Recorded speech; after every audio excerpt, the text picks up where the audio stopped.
ነው ለውለታው ሲያንስበት ነው።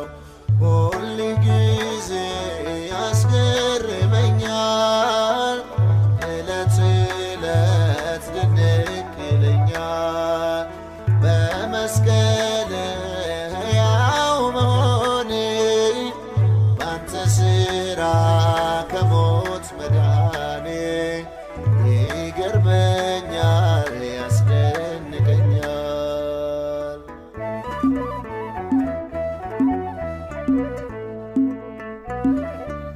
ባርነቴ ቀርቶ አደረገኝ ልጅ የነፍሴ ሙሽራ የልቤ ወዳጅ ጽድቄ እንደ መርገም ጨርቅ በተቆጠረበት